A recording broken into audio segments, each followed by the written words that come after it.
밤 11시, 도시의 마지막 심장박동이 멈춰가는 시간이었다. 서울 외곽 신월동 종점에서 시작하는 472번 버스는 이 시간이 되면 텅 빈 도로를 달렸다. 운전대를 잡은 지 15년째인 기사 박민호는 이 막차 노선을 맡은 지도 벌써 5년이 넘었다. 후미진 골목의 가로등 불빛이 버스 창문을 스쳐 지나갔다. 민호는 백미러로 객석을 훑어보았다. 오늘도 그 남자가 있었다. 언제나처럼 정확히 뒷좌석 왼쪽 끝자리. 창가에 바짝 붙어 앉은 채 밖을 응시하는 모습은 3년 전이나 지금이나 똑같았다. 처음 그 남자를 본 건 2021년 가을이었다. 당시 민호는 막차 승객들의 패턴을 대충 파악하고 있었다. 야근하는 직장인, 늦게까지 공부하는 학생, 술 취한 회식 귀가자. 대부분은 일주일에 한두 번 정도 얼굴을 비췄다. 매일 밤 11시 정각, 종점에서 타서 15정거장을 지나 청림동 사거리에서 내렸다. 365일 중 350일은 이 패턴을 유지했다. 명절이나 태풍이 오는 날에도 예외가 없었다. 참 신기한 사람이네. 민호는 처음엔 그저 성실한 야간 근무 자련이 생각했다. 하지만 시간이 지나면서 뭔가 다르다는 걸 느꼈다. 남자의 옷차림은 늘 깔끔했다. 회사원 같기도 했지만 야근을 하는 사람 특유의 지친 기색이 없었다. 오히려 단정하게 정돈된 외모에 조용한 눈빛을 가진 마치 무언가를 기다리는 사람 같았다. 남자의 나이는 50대 중반쯤으로 보였다. 키는 175cm 정도. 약간 마른 체격에 회색빛 도는 머리를 단정하게 빗어 넘겼다. 안경 너머로 보이는 눈가에 주름이 깊었고 입가에는 늘 희미한 미소가 머물러 있었다. 가장 특이한 점은 그의 손이었다. 버스가 흔들릴 때마다 손잡이를 잡는 그 손은 놀라울 정도로 조심스러웠다. 마치 무언가 소중한 것을 다루듯 천천히 움직였다. 민호는 그 손에서 어떤 슬픔을 읽었다. 어디서 오시는 건지. 민호가 궁금증을 품기 시작한 건 1년쯤 지난 후였다. 보통 승객들은 스마트폰을 보거나 졸거나 창밖을 멍하니 바라봤다. 하지만 이 남자는 달랐다. 그는 언제나 가방에서 낡은 수첩을 꺼내 무언가를 적었다. 펜을 쥔 손놀림이 느리고 정성스러웠다. 어느 겨울밤 버스 안에 그 남자만 남았을 때였다. 신호 대기 중 백미러로 남자를 보던 민호는 그가 눈물을 닦는 모습을 목격했다. 수첩에 뭔가를 쓰다가 갑자기 멈추더니 안경을 벗고 손등으로 눈가를 훔쳤다. 그리고는 다시 안경을 쓰고 아무 일도 없었다는 듯 창밖을 바라봤다. 그날 밤 민호는 잠을 이루지 못했다. 15년간 수많은 승객을 태웠지만 저렇게 고요한 슬픔을 가진 사람은 처음이었다. 무언가 큰 상실을 겪은 사람, 하지만 그 아픔을 혼자 사귀며 살아가는 사람. 계절이 바뀌었다. 봄비가 내리는 밤에도, 여름 폭염이 기승을 부리는 밤에도, 가을, 낙엽이 날리는 밤에도 남자는 변함없이 나타났다. 민호는 어느새 그 남자를 기다리게 되었다. 11시가 되면 자연스럽게 백미러로 종점 정류장을 확인했다. 오늘도 오셨네. 남자가 타지 않는 날이면 민호는 이상하게 허전했다. 마치 오랜 친구를 잃어버린 것처럼. 하지만 그들 사이에 대화는 없었다. 남자는 카드를 찍고 조용히 뒷자리로 갔고 민호는 묵묵히 핸들을 잡았다. 2023년 여름, 폭우가 쏟아지는 밤이었다. 시야가 거의 보이지 않을 정도로 비가 내렸다. 민호는 평소보다 속도를 늦춰 조심스럽게 운전했다. 그날따라 승객이 없었다. 오직 그 남자만이 뒷좌석에 앉아 있었다. 천둥 소리가 요란했다. 번개가 번쩍이며 버스 안을 밝혔다. 그 순간 백미러에 비친 남자의 얼굴을 본 민호는 깜짝 놀랐다. 남자가 울고 있었다. 소리 없이. 하지만 온몸으로 흐느끼고 있었다. 민호는 차를 세울까 망설였다. 하지만 그러면 남자가 더 당황할 것 같았다. 그는 그저 속도를 더 늦췄다. 15 정거장이 가는 동안 남자가 마음껏 울 수 있도록. 청림동 사거리에 도착했을 때 남자는 이미 눈물을 닦고 평소처럼 차분한 모습으로 돌아와 있었다. 하차벨을 누르고 일어서는 그의 뒷모습은 여전히 단정했다. 하지만 민호는 알았다. 저 등 뒤에 얼마나 큰 슬픔이 숨어 있는지. 감사합니다. 남자가 내리며 작게 인사했다. 3년 만에 처음 듣는 목소리였다. 낮고 부드러웠지만 어딘가 쓸쓸한 울림이 있었다. 그날 밤 민호는 집에 돌아와서도 그 남자 생각뿐이었다. 대체 무슨 사연이 있길래 3년 동안 매일 밤 같은 버스를, 같은 자리를, 같은 시간에 이용하는 걸까? 다음 날부터 민호는 더 주의 깊게 남자를 관찰했다. 남자가 타는 정류장 주변을 살펴보니 주택가였다. 특별한 회사나 시설은 없었다. 내리는 청림동 사거리 역시 평범한 주택가였다. 혹시 집이 두 곳인가? 아니면 누군가를 만나러 가는 걸까? 하지만 매일 밤 11시에 만날 사람이 있다는 것도 이상했다. 더구나 3년 동안 단 하루도 빠지지 않고 민호의 궁금증은 점점 커져갔다. 하지만 함부로 물어볼 수도 없었다. 누구에게나 말하고 싶지 않은 사연이 있는 법이다. 특히 저렇게 고요히 아픔을 견디는 사람에게는 더더욱. 가을이 깊어갔다. 단풍잎이 바람에 날리는 밤. 민호는 평소처럼 막차를 몰았다. 그날따라 남자의 표정이 더 어두워 보였다. 수첩에 뭔가를 쓰다가 멈추기를 반복했다. 오늘은 무슨 날인가? 민호는 문득 달력을 떠올렸다. 10월 15일. 특별한 날은 아닌 것 같았다. 하지만 남자에게는 어떤 의미가 있는 날일지도 몰랐다. 청림동 사거리가 가까워졌다. 남자가 언제나처럼 하차벨을 눌렀다. 버스가 멈추고 문이 열렸다. 남자가 천천히 일어났다. 그리고 앞으로 걸어오기 시작했다. 민호는 깜짝 놀랐다. 3년 동안 남자는 항상 뒷문으로 내렸다. 앞으로 오는 건 처음이었다. 남자가 운전석 옆에 섰다. 그리고 조용히 입을 열었다. 기사님, 3년 동안 감사했습니다. 민호는 할 말을 잃었다. 남자의 눈에 눈물이 맺혀 있었다. 남자의 이름은 강태수였다. 54세, 평범한 회사원이었던 그는 3년 전 인생에서 가장 큰 비극을 맞았다. 2021년 10월 15일. 그날은 태수의 결혼 25주년 기념일이었다. 아내 윤예진과의 은혼식을 앞두고 태수는 들뜬 마음으로 퇴근했다. 손에는 혜진이 좋아하는 백합 꽃다발을 들고 있었다. 여보, 나 왔어. 집 문을 열며 태수가 외쳤다.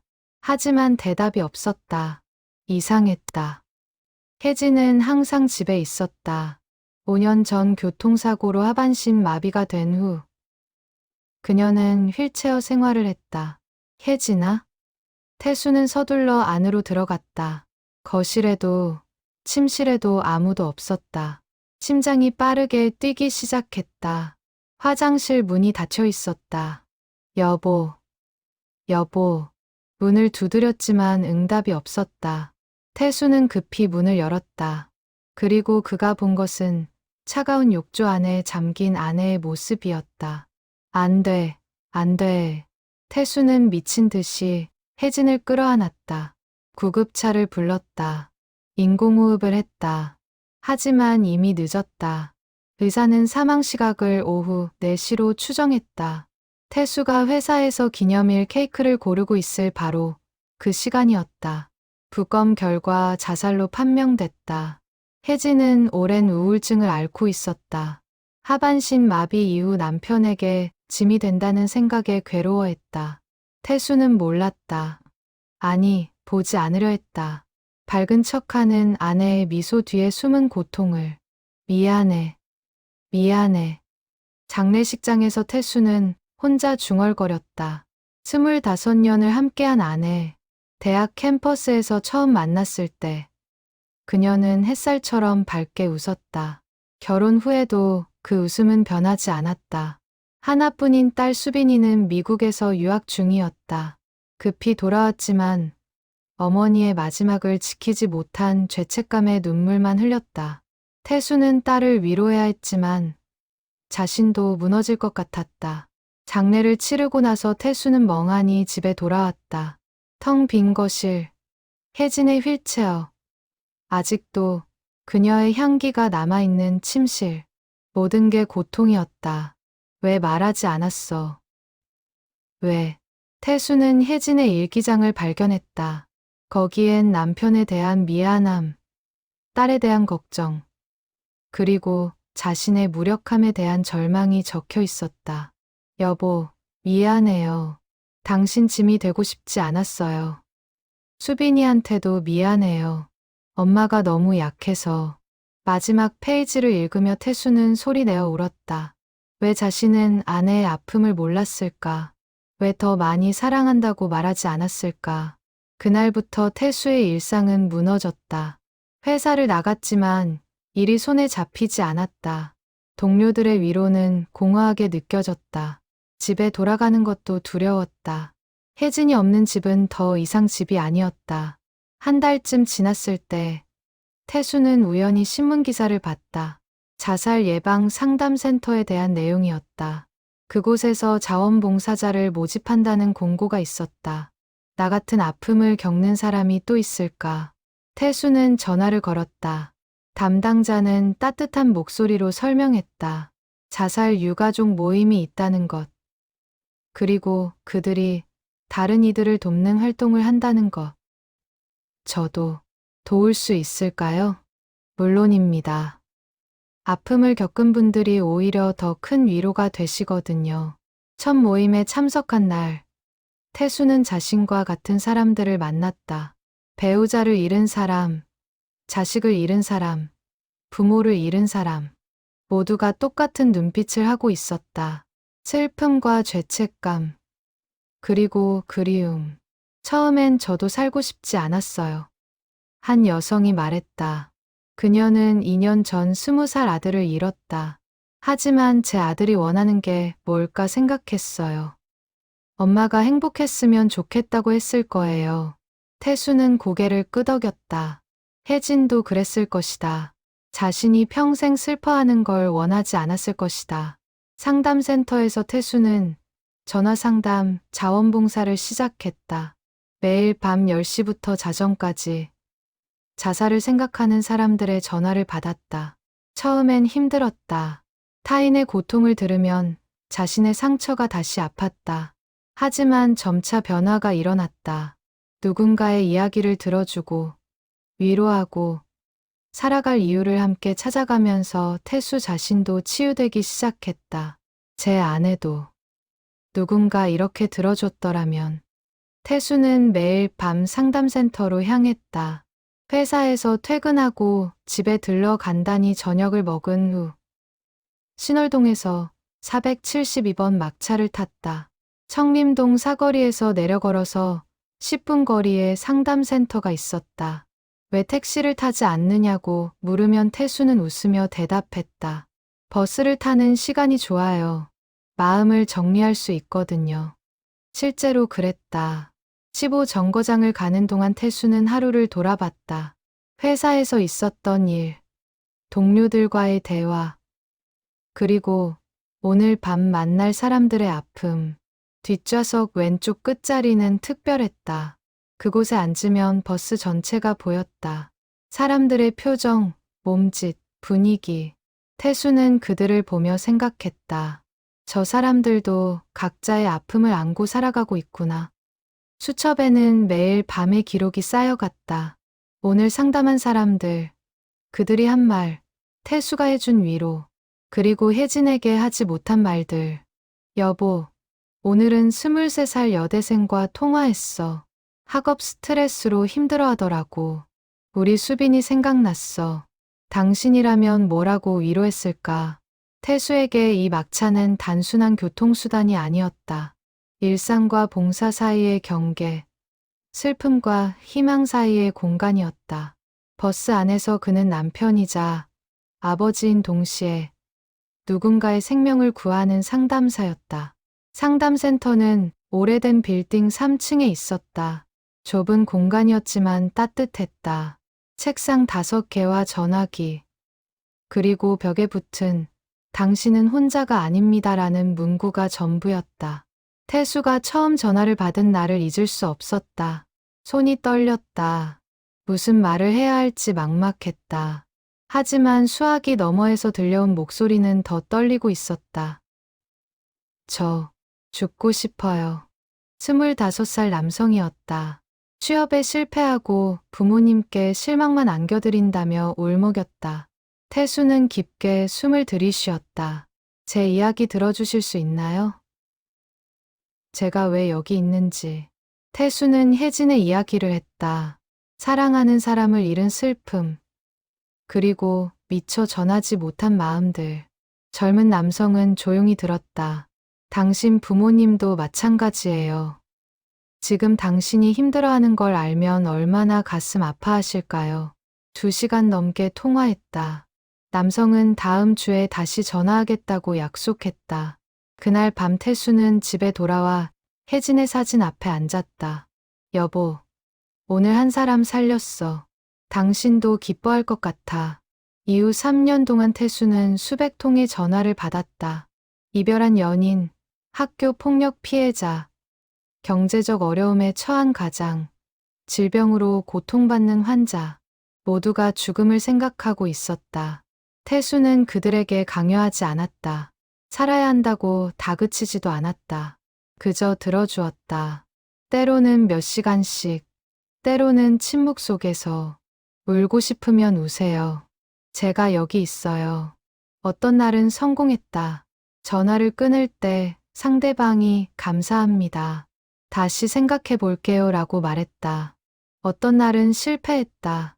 다음 날 뉴스에서 자살 소식을 접했을 때 태수는 무너졌다. 내가 뭘 잘못했을까? 하지만 센터장은 태수를 위로했다. 강 선생님, 우리가 모든 사람을 구할 순 없어요.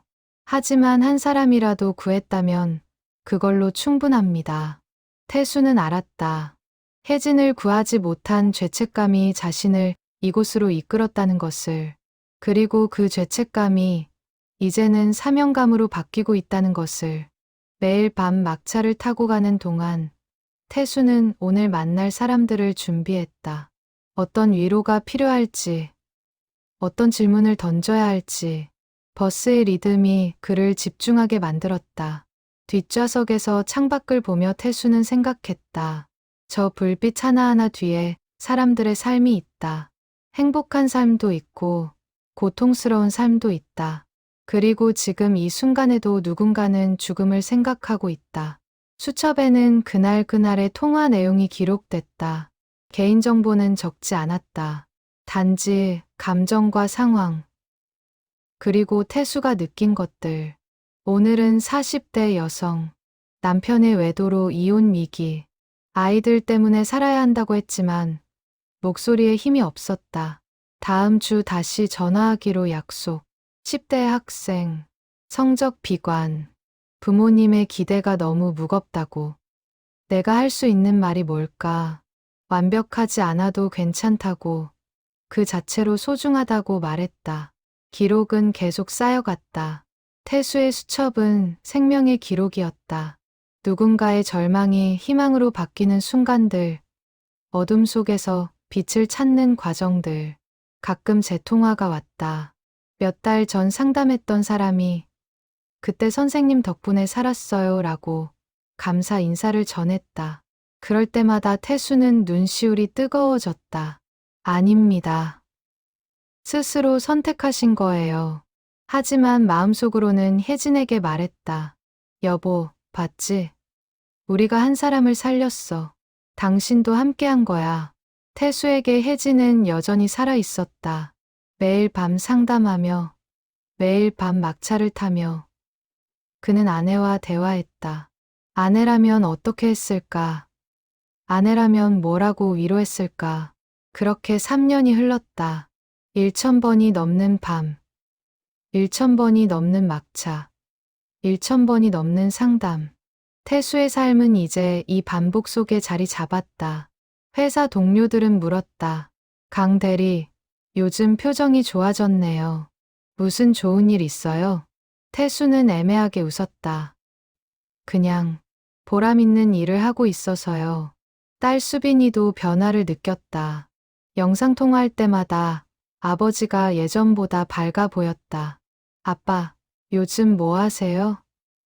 취미라도 생기셨어요? 응, 봉사활동 조금 하고 있어. 좋은 일 하시네요. 엄마도 좋아하실 것 같아요. 그 말에 태수는 미소 지었다. 혜진은 항상 남을 돕는 걸 좋아했다. 교통사고 전에는 복지관에서 자원봉사를 했다. 아마 지금 자신을 보면 자랑스러워할 것이다. 하지만 육체적으로는 힘들었다. 낮에는 회사 일, 밤에는 상담 활동, 수면 시간은 5시간도 안 됐다.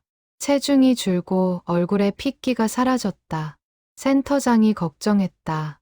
강 선생님, 너무 무리하시는 거 아니에요? 일주일에 한두 번만 나오셔도 돼요. 아니에요. 전 괜찮아요. 태수는 거짓말을 했다. 사실 몸은 한계에 다다르고 있었다. 하지만 멈출 수 없었다. 하루라도 쉬면 누군가 죽을지도 모른다는 강박이 있었다. 그리고 무엇보다 이 시간이 태수 자신의 치유였다. 누군가를 살리는 일이 혜진을 잃은 상처를 아물게 했다. 막차를 타고 가는 그 15분이 하루 중 가장 평온한 시간이었다. 뒷좌석에 앉아 창밖을 보며 태수는 생각했다. 언제까지 이렇게 살 수 있을까? 하지만 답은 정해져 있었다. 할 수 있는 데까지, 필요한 만큼, 계속. 박민호는 15년 경력의 베테랑 기사였다. 수많은 승객을 태웠고 그들의 삶을 엿봤다. 버스 기사는 도시의 관찰자였다. 사람들의 표정, 행동, 습관 속에서 그들의 이야기를 읽었다. 하지만 강태수처럼 신비로운 승객은 처음이었다. 3년 동안 거의 매일 같은 시간, 같은 자리, 변하지 않는 패턴이 오히려 더 궁금증을 자아냈다. 민호는 태수를 마지막 승객이라고 불렀다. 대부분의 날, 태수가 유일한 승객이었다. 둘만의 공간 속에서 민호는 백미러로 태수를 관찰했다. 태수의 습관들이 눈에 들어왔다. 버스에 타면 반드시 창가를 닦았다. 손수건으로 조심스럽게. 그리고 가방에서 수첩을 꺼내 뭔가를 적었다. 펜 소리가 조용한 밤 버스 안에 울렸다. 대체 뭘 쓰는 걸까? 민호의 상상력이 발동했다. 혹시 작가, 매일 밤 영감을 얻으러 버스를 타는 건 아닐까? 아니면 일기? 3년 동안의 일기라면 엄청난 분량일 텐데. 어느 날 민호는 용기를 냈다. 신호 대기 중에 슬쩍 물었다. 손님, 날씨 많이 추워졌죠? 태수가 고개를 들었다. 잠시 망설이더니 작게 대답했다. 네, 그러네요. 짧은 대답이었지만 민호는 뭔가를 느꼈다. 태수의 목소리는 부드러웠다. 하지만 그 안에 깊은 피로가 묻어 있었다. 매일 이 시간에 타시는데 야근이세요? 아, 볼 일이 좀 있어서요. 더 이상 묻지 않았다. 태수가 말하고 싶어 하지 않는다는 걸 알았다. 민호는 다시 운전에 집중했다. 하지만 궁금증은 더 커졌다. 며칠 후, 민호는 우연히 태수가 내리는 청림동 사거리 근처를 지나게 됐다. 낮 시간이었다. 그리고 그곳에서 간판 하나를 발견했다. 희망의 전화 상담센터. 민호는 차를 세웠다. 건물을 자세히 봤다. 3층 작은 사무실이었다. 창문에 24시간 상담이라는 스티커가 붙어 있었다. 설마, 민호의 머릿속에 퍼즐 조각들이 맞춰지기 시작했다. 매일 밤 11시, 청림동 사거리에서 하차, 피곤한 표정, 무언가를 기록하는 습관, 자원봉사자인가. 집에 돌아와 민호는 상담센터에 대해 검색했다. 자살 예방 전화 상담을 하는 곳이었다. 자원봉사자들이 교대로 근무하며 위기에 처한 사람들과 통화한다. 그렇구나. 모든 게 이해됐다. 태수의 슬픈 눈빛, 조심스러운 손놀림, 수첩에 적는 기록들. 그는 누군가의 생명을 구하고 있었다. 다음 날 밤, 민호는 태수를 다르게 봤다. 존경심이 생겼다. 자신의 아픔이 있을 텐데 남의 아픔을 들어주러 매일 밤 나선다니. 태수가 버스에 탔다. 카드를 찍고 뒷자리로 가려는데 민호가 말을 걸었다. 손님, 좋은 일 하고 계시는 것 같네요. 태수가 놀란 표정으로 돌아봤다. 네, 청림동 상담센터. 거기 가시는 거 맞죠? 태수는 잠시 망설이다가 작게 웃었다. 아, 네. 그런데 어떻게 우연히 알게 됐어요. 대단하세요. 전 그런 용기 없거든요. 아니에요. 전 그냥 태수는 말을 잇지 못했다. 민호는 더 묻지 않았다.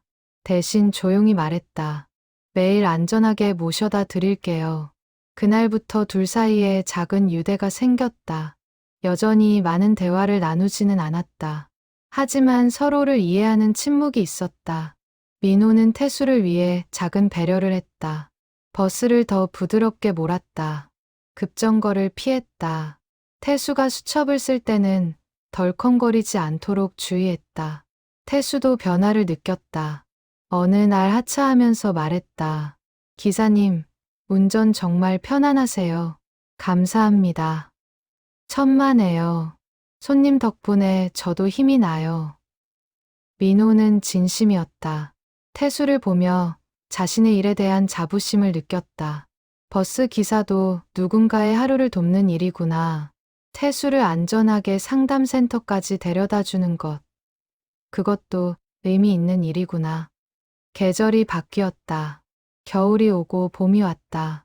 태수는 변함없이 나타났다. 한겨울 폭설이 내리는 날도, 봄비가 억수같이 쏟아지는 날도. 민호는 걱정했다. 태수의 얼굴이 점점 야위어갔다.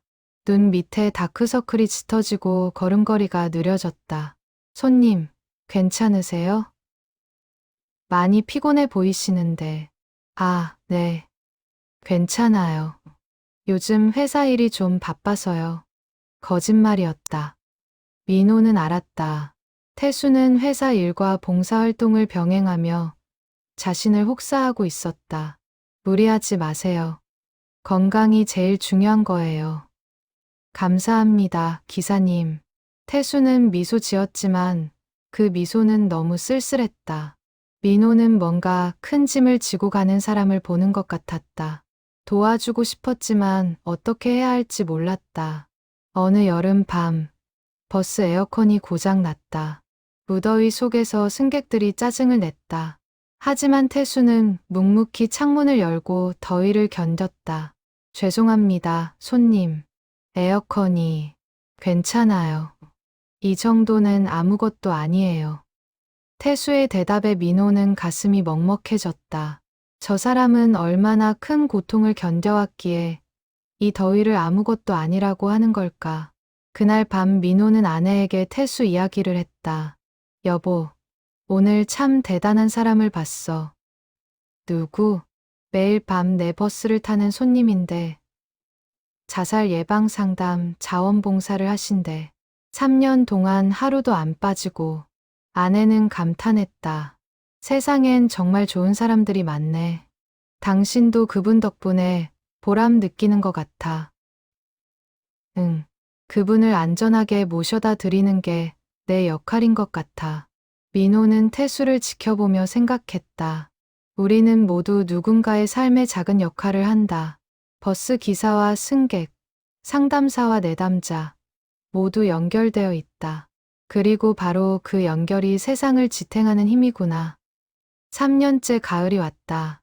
태수의 몸은 더 이상 버틸 수 없는 지경에 이르렀다. 회사에서 업무 중 쓰러진 적이 2번이나 있었다. 병원에서는 극심한 피로 누적으로 인한 면역력 저하라고 진단했다. 강 대리님, 휴직하시는 게 어때요? 이러다 큰일 나요. 팀장이 걱정했지만 태수는 고개를 저었다. 괜찮습니다. 조금만 쉬면 돼요. 하지만 몸은 정직했다. 계단을 오르면 숨이 찼고 밥맛도 없었다. 체중은 10kg 넘게 빠졌다. 거울을 보면 낯선 사람이 있었다. 핏기 없는 얼굴, 움푹 들어간 눈, 앙상한 몸. 상담센터 동료들도 걱정했다. 강 선생님, 건강 챙기세요. 이러다 선생님이 쓰러지시면 어떡해요? 저 괜찮아요. 아직 할 수 있어요. 태수는 완강했다. 멈출 수 없었다. 멈추면 혜진을 저버리는 것 같았다. 멈추면 지금까지 구한 사람들이 무의미해지는 것 같았다. 그러던 어느 날 밤, 결정적인 사건이 일어났다. 상담 전화가 걸려왔다. 17살 여학생이었다. 학교 폭력으로 자살을 결심했다고 했다. 이미 수면제를 먹었다고. 제발, 제발 정신 차려요. 지금 어디예요? 태수는 필사적으로 위치를 물었다. 여학생은 희미한 목소리로 주소를 말했다. 태수는 즉시 구급차를 불렀다. 그리고 계속 전화를 붙들었다. 저와 계속 이야기해요. 눈 감으면 안 돼요. 30분간의 사투 끝에 구급대원이 도착했다. 여학생은 살았다. 하지만 태수는 전화를 끊은 후 바닥에 주저앉았다. 손이 떨렸다. 온몸에 식은땀이 흘렀다. 심장이 터질 것처럼 뛰었다. 강 선생님. 동료가 달려왔다. 태수는 헛웃음을 지었다. 살렸어. 살렸어요. 그리고 그대로 의식을 잃었다. 병원에서 깨어났을 때 의사는 엄중하게 경고했다. 이대로 가다간 돌연사할 수 있습니다. 무조건 휴식이 필요해요. 딸 수빈이가 급히 한국에 왔다. 아버지의 야윈 모습을 본 수빈이는 울음을 터뜨렸다. 아빠, 왜 이렇게까지 하세요? 엄마가 이걸 원하셨을까요? 태수는 대답하지 못했다. 혜진이라면 뭐라고 했을까? 아마 화를 냈을 것이다. 자신을 돌보지 않는 남편을 꾸짖었을 것이다. 미안하다. 수빈아. 아빠, 쉬세요. 봉사는 건강해진 후에 해도 돼요. 수빈이의 말이 맞았다. 태수는 병가를 냈다. 상담센터에도 당분간 나갈 수 없다고 통보했다. 처음으로 찾아온 밤의 정적. 태수는 집에 혼자 앉아 있었다. 텅 빈 시간이 낯설었다. 3년 동안 매일 밤 누군가와 통화하고 막차를 타고 바쁘게 살았다. 이제 아무것도 할 게 없었다. 텔레비전을 켰지만 집중이 안 됐다. 책을 펼쳤지만 글자가 눈에 들어오지 않았다. 혜진아. 태수는 아내의 사진을 꺼내봤다. 환하게 웃는 혜진. 결혼 20주년 기념일에 찍은 사진이었다. 내가 잘하고 있는 거 맞지? 대답은 없었다. 태수는 눈물을 흘렸다. 3년 동안 참았던 눈물이 쏟아졌다. 보고 싶어. 너무 보고 싶어. 그제야 깨달았다. 자신은 봉사를 핑계로 슬픔을 회피했다는 것을. 바쁘게 살면 아내 생각을 안 할 수 있을 거라고 착각했다는 것을. 하지만 슬픔은 사라지지 않았다. 그저 깊이 묻혀 있다가 이렇게 터져 나왔다. 며칠간 태수는 집에만 있었다. 밥도 제대로 먹지 않았다. 수빈이가 매일 와서 챙겼지만 태수는 힘이 없었다. 그러던 어느 날 상담센터 센터장이 찾아왔다. 강 선생님, 이거 받으세요. 두꺼운 편지 뭉치였다. 태수가 상담했던 사람들이 보낸 감사 편지였다. 선생님 덕분에 살았습니다. 이제 대학교에 합격했어요. 선생님, 기억하시나요? 3년 전 제 전화를 받아주셨죠. 저 이제 결혼해요. 선생님의 목소리가 제 인생을 바꿨습니다. 감사합니다. 태수는 한 장 한 장 읽으며 울었다. 자신이 한 일이 헛되지 않았구나. 누군가의 삶에 의미 있는 변화를 만들었구나. 선생님, 쉬세요. 그리고 건강해지시면 돌아오세요. 우린 기다릴게요. 센터장의 말에 태수는 고개를 끄덕였다. 감사합니다. 그날 밤, 태수는 오랜만에 편히 잠들었다. 꿈속에서 혜진을 만났다. 혜진은 웃으며 말했다. 여보, 잘했어요. 이제 좀 쉬어요. 당신도 행복해야 해요. 꿈에서 깬 태수는 창밖을 봤다. 동이 트고 있었다. 새로운 아침이었다. 한 달간의 휴식 끝에 태수는 조금씩 회복됐다. 규칙적으로 식사하고 운동하며 건강을 되찾아갔다. 수빈이와 함께 보내는 시간도 늘었다. 아빠, 이제 좀 사람 같아 보이세요. 수빈이의 농담에 태수는 웃었다. 그래, 아빠가 너무 무리했구나. 엄마가 보면 화내실 거예요. 당신 건강도 안 챙기고 뭐 하냐고. 태수는 고개를 끄덕였다. 혜진은 항상 태수의 건강을 챙겼다. 야근할 때도 도시락을 싸주고 아플 때는 밤새 간호했다. 엄마, 정말 좋은 사람이었지. 네, 저도 엄마 많이 닮고 싶어요. 부녀는 함께 혜진의 묘를 찾았다. 가을 햇살이 따스하게 비추는 공원묘지였다. 여보, 나 왔어. 수빈이도 왔어. 태수는 묘비 앞에 꽃을 놓았다. 혜진이 좋아하던 백합이었다. 당신 말이 맞았어. 내가 너무 무리했어. 미안해. 수빈이도 어머니 묘 앞에 앉았다. 엄마, 보고 싶어요. 아빠가 엄마 대신 많은 사람 살렸어요. 자랑스러워요. 바람이 불었다. 나무잎이 살랑거렸다. 태수는 혜진이 대답하는 것 같았다. 수고했어요. 여보, 이제 당신도 행복하세요. 묘지를 나오며 수빈이가 물었다. 아빠, 상담센터 다시 가실 거예요? 응, 가야지. 하지만 이제는 일주일에 2, 3일만. 무리하지 않고 잘 생각하셨어요. 태수는 결심했다. 봉사도 중요하지만 자신의 삶도 소중하다는 것을. 혜진을 위한 삶이 아니라 혜진과 함께하는 삶을 살아야 한다는 것을. 회사에 복귀한 태수는 달라져 있었다. 여유가 생겼다. 동료들과 점심을 먹으며 농담도 주고받았다. 퇴근 후에는 독서를 하거나 산책을 했다. 그리고 일주일에 3번, 화목 토요일에만 상담센터에 갔다. 예전처럼 매일은 아니었지만 그만큼 집중도가 높아졌다. 강 선생님, 건강해 보이세요. 동료 상담사가 반겼다. 덕분에 좀 나아졌어요. 그날 밤도 전화가 왔다. 40대 남성이었다. 사업 실패로 가족에게 얼굴을 들 수 없다고 했다. 저도 큰 실패를 겪어봤습니다. 태수는 자신의 이야기를 했다. 아내를 잃은 슬픔, 그리고 그 속에서 찾은 의미. 실패는 끝이 아니에요. 새로운 시작일 수 있습니다. 2시간 통화 후, 남성은 다시 일어서겠다고 약속했다. 태수는 전화를 끊고 깊게 숨을 들이쉬었다. 이 일, 내가 잘할 수 있구나. 상담이 끝나고 밖으로 나왔다. 시계를 보니 자정이 가까웠다. 472번 막차 시간은 이미 지났다. 택시를 타야겠네. 태수는 택시를 불렀다. 낯선 기분이었다. 3년 동안 매일 타던 막차가 아니라니. 택시 안에서 태수는 문득 박민호 기사를 떠올렸다. 3년 동안 한 번도 제대로 인사하지 못했다. 감사 인사도, 작별 인사도. 다음에 막차 탈 때 꼭 인사해야지. 다음 주 화요일, 태수는 일부러 일찍 퇴근했다. 막차 시간에 맞춰 종점으로 갔다. 472번 버스가 들어왔다. 운전석에 박민호가 앉아 있었다. 태수를 보자 민호는 환하게 웃었다. 손님. 오랜만이에요. 네, 기사님.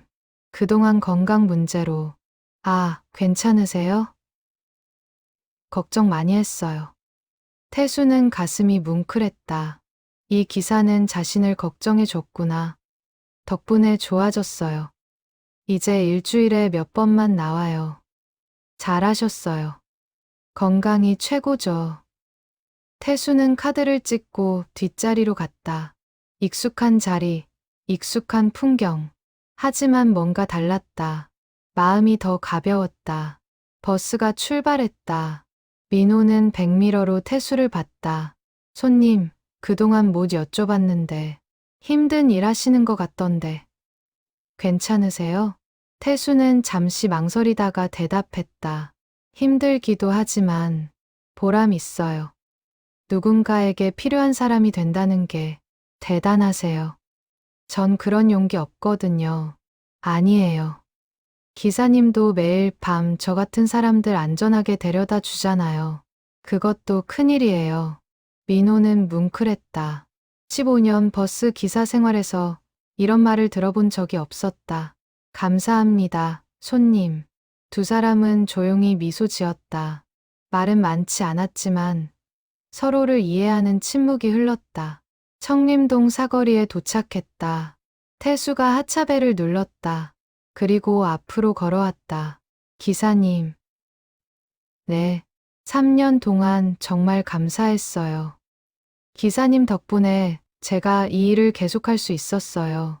민호는 놀랐다. 제가 뭘 매일 밤 안전하게 태워주시고 걱정해주시고 큰 힘이 됐어요. 태수는 깊이 고개 숙여 인사했다. 이제 자주 못 뵐 것 같아서 미리 인사드려요. 민호는 뭐라 대답해야 할지 몰랐다. 목이 메었다. 손님, 건강하세요. 좋은 일 계속하시고, 네, 기사님도 건강하세요. 태수가 버스에서 내렸다. 민호는 백미러로 그의 뒷모습을 봤다. 예전보다 당당해 보였다. 여전히 슬픔을 안고 있지만 그 슬픔과 함께 살아가는 법을 배운 것 같았다. 버스가 출발했다. 민호는 눈시울을 붉혔다. 좋은 사람이야. 정말. 태수의 삶의 균형이 찾아왔다. 회사 일과 봉사활동, 그리고 자신만의 시간. 3년 만에 처음으로 여유가 생겼다. 수빈이가 미국으로 돌아가기 전 아버지와 마지막 저녁을 함께 했다. 아빠, 이제 정말 괜찮으시죠? 응, 걱정 마. 아빠 이제 잘할 수 있어. 엄마도 안심하실 거예요. 저녁을 먹으며 둘은 혜진의 추억을 나눴다. 슬프지만 따뜻한 기억들. 엄마의 요리 솜씨. 아빠를 놀리던 장난. 가족 여행. 아빠, 엄마 일기장 있잖아요. 제가 좀 봐도 될까요? 태수는 잠시 망설였다. 그리고 고개를 끄덕였다. 그래, 너도 엄마 마음 알아야지. 수빈이는 어머니의 일기를 읽으며 울었다. 하지만 마지막 페이지에서 놀라운 글을 발견했다. 여보, 그리고 수빈아, 내가 떠난 후에도 행복했으면 좋겠어. 슬퍼하지 말고 웃으며 살아줘. 그게 내 마지막 부탁이야. 수빈이는 아버지에게 일기를 보여줬다. 아빠, 봐요. 엄마가 우리 행복하길 바라셨대요. 태수는 혜진의 글을 읽으며 미소 지었다. 그래, 내 엄마는 끝까지 우리 걱정했구나.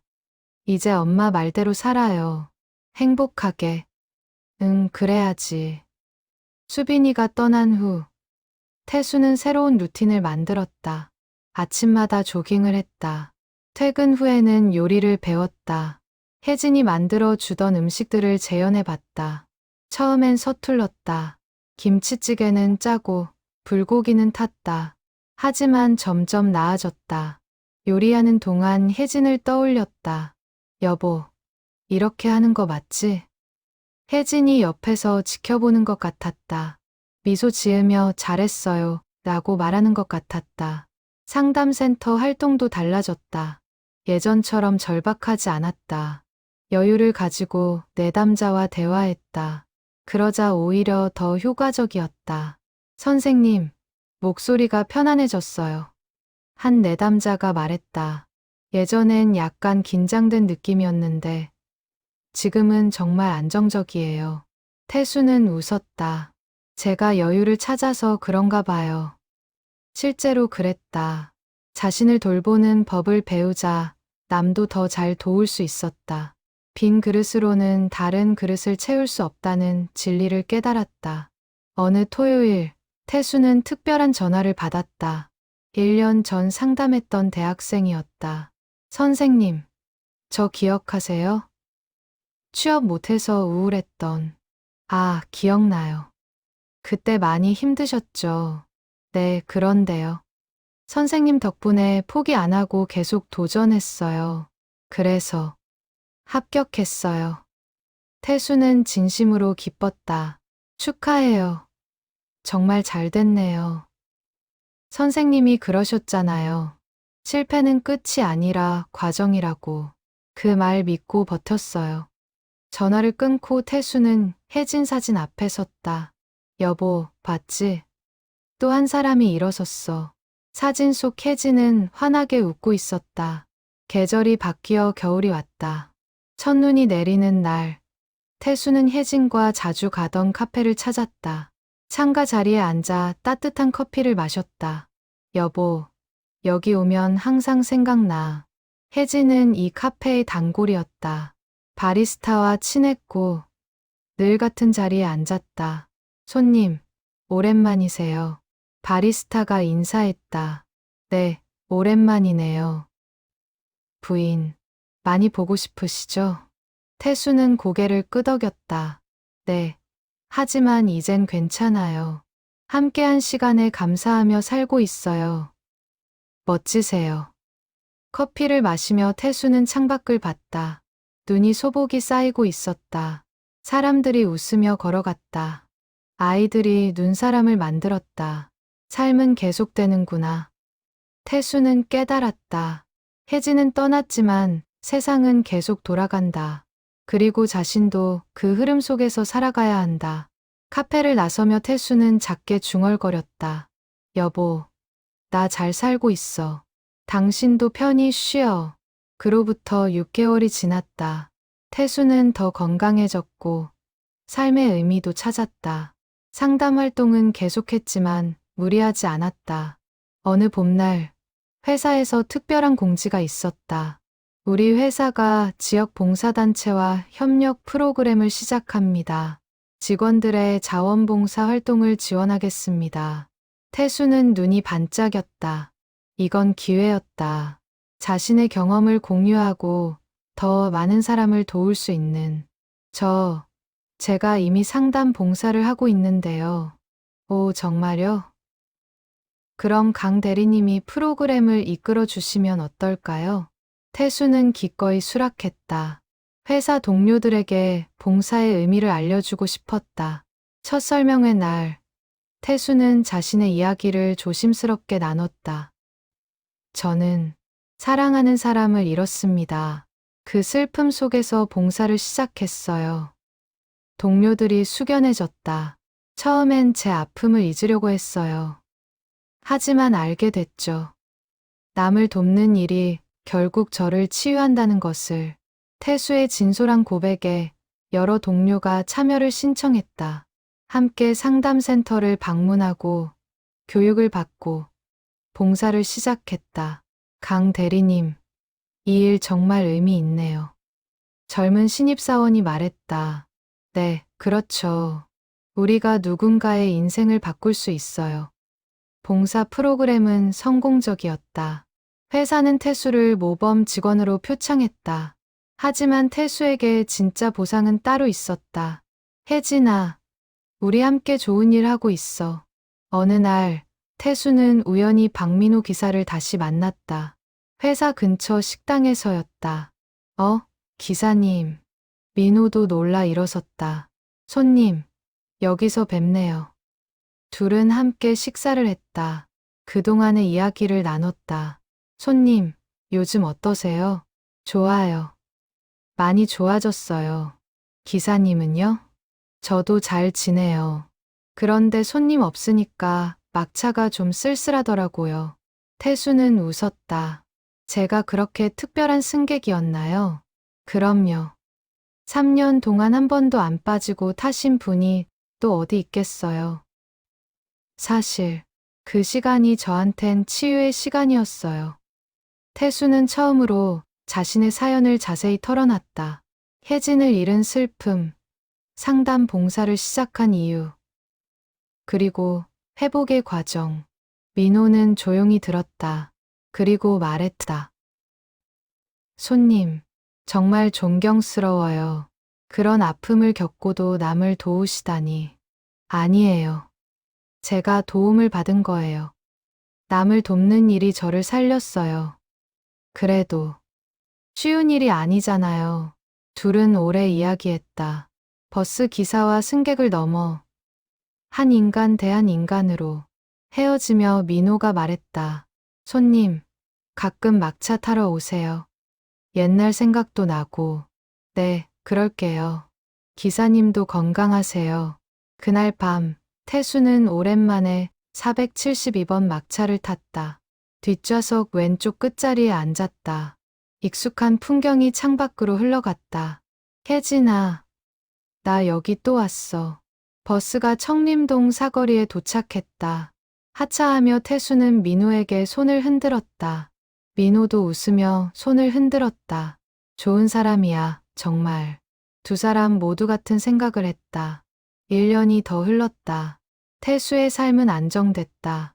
회사에서는 승진했고, 봉사활동은 회사 대표 프로그램이 됐다.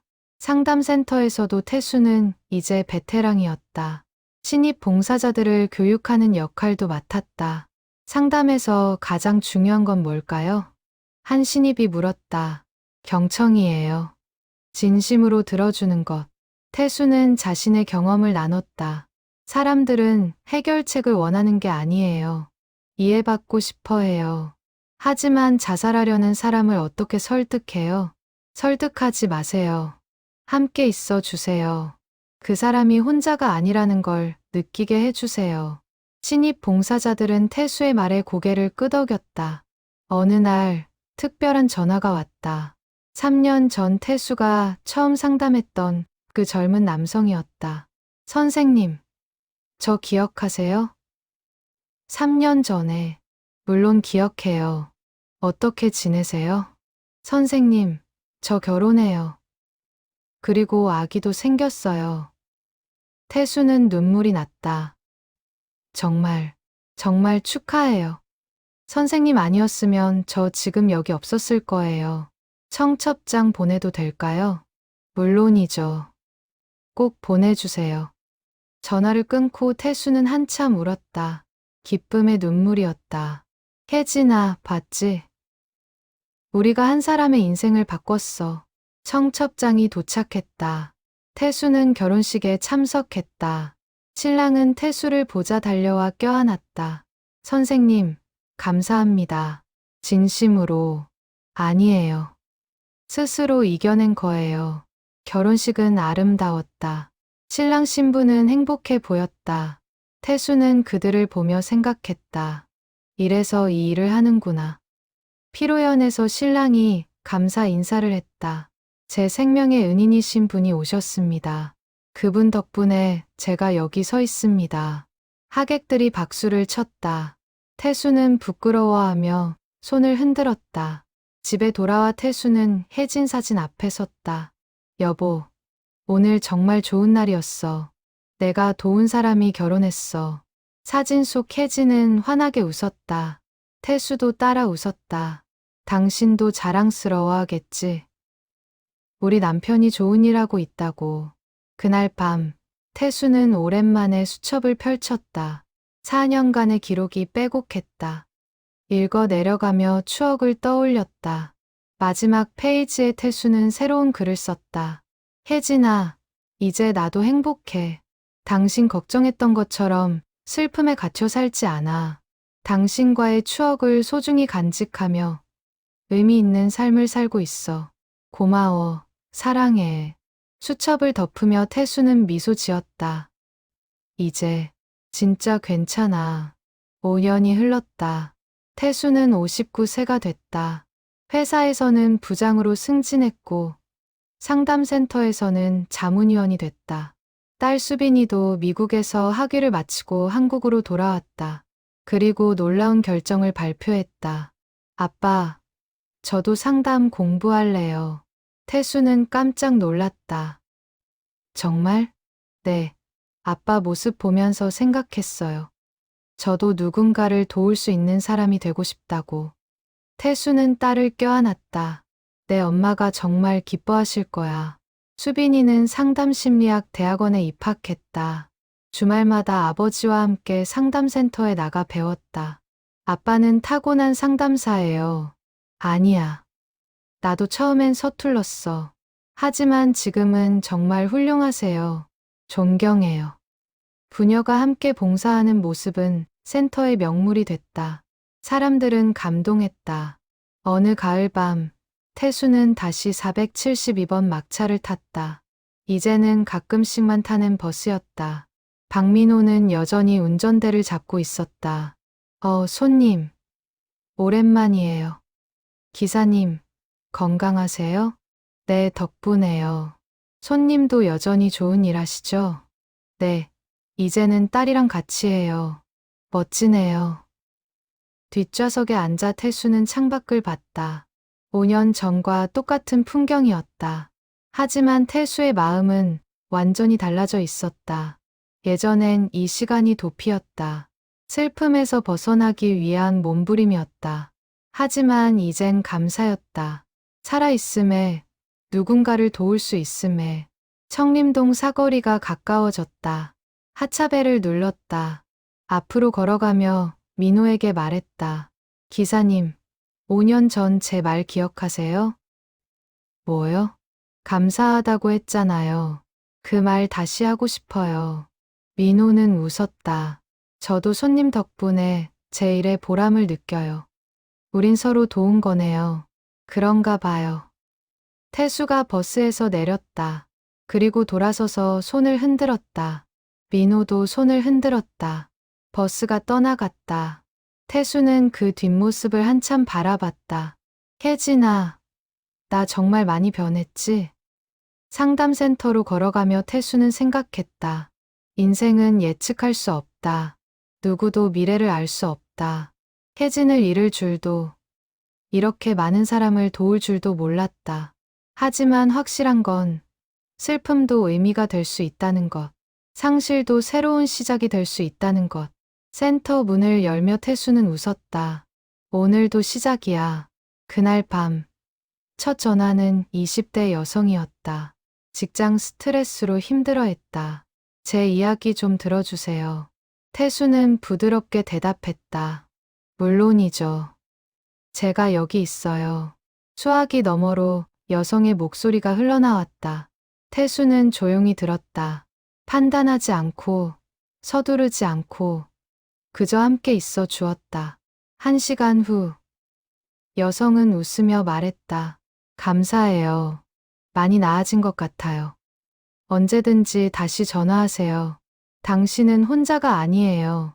전화를 끊고 태수는 창밖을 봤다. 도시의 불빛이 반짝였다. 저 빛 하나하나 뒤에 사람들의 삶이 있었다.